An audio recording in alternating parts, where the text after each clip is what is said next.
உயிர்த்தெழுந்த இயேசு கிறிஸ்துவின் வல்லமை ஊழியங்கள் வழங்கும் வசனப் பெட்டகம்.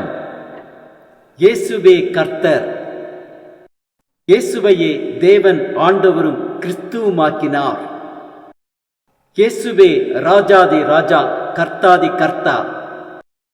கிறிஸ்துவே மரித்தோர் மேலும் ஜீவனுள்ளோர் மேலும் ஆண்டவர். கிறிஸ்துவே போதகரும் ஆண்டவருமாயிருக்கிறார். வசனப் பெட்டகத்தின் இன்றைய தின கருப்பொருள் பொய். பொய் சொல்ல தேவன் ஒரு மனிதன் அல்ல.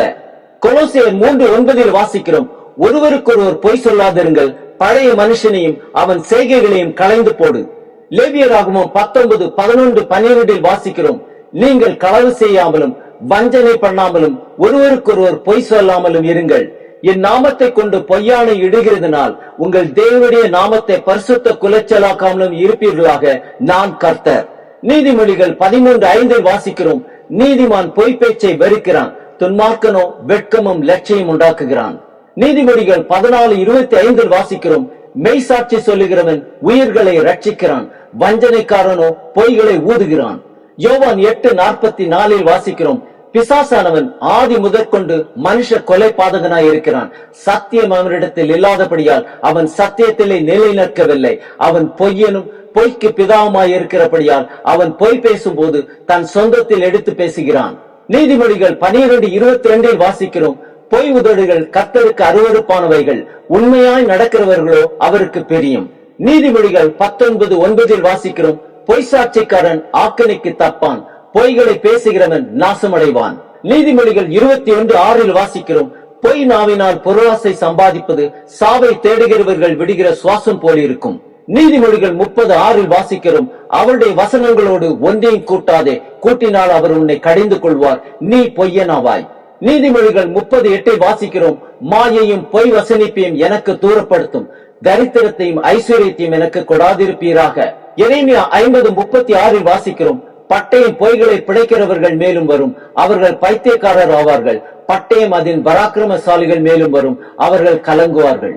அப்போஸ்தலர் 5:3-5 வாசிக்கிறோம், பேதுரு அவனை நோக்கி, அனனியாவே, நிலத்தின் கிரயத்தில் ஒரு பங்கை வஞ்சித்து வைத்து பரிசுத்த ஆவியினிடத்தில் பொய் சொல்லும்படி சாத்தான் உன் இதயத்தை நிரப்பினதென்ன?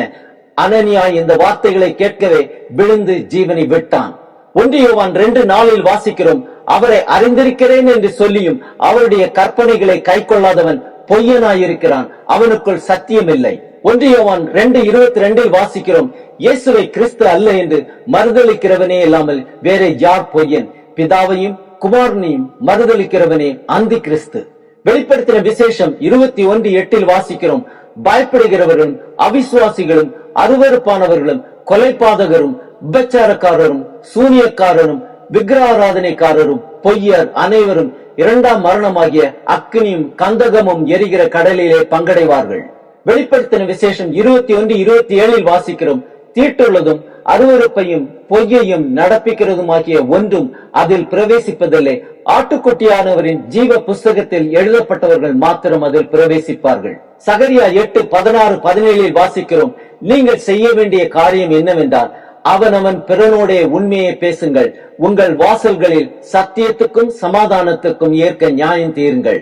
ஒருவனும் பிறனுக்கு விரோதமாய் தன் இருதயத்தில் தீங்கு நினையாமலும் பொய்யானையின் மேல் பிரியப்படாமலும் இருங்கள், இவைகளையெல்லாம் நான் வெறுக்கிற காரியங்கள் என்று கர்த்தர் சொல்லுகிறார். எபேசியர் 4:25 வாசிக்கிறோம், அன்றியும் நாம் ஒருவருக்கொருவர் அவயவங்களாய் இருக்கிறபடியால் பொய்யை களைந்து அவனவன் பிறனுடனே மெய்யை பேச கடவன். ஆம், அவனவன் பிறனுடனே மெய்யை பேச கடவும், கர்த்தருடைய ராஜ்யத்தை சுதந்தரித்துக் கொள்வோம்.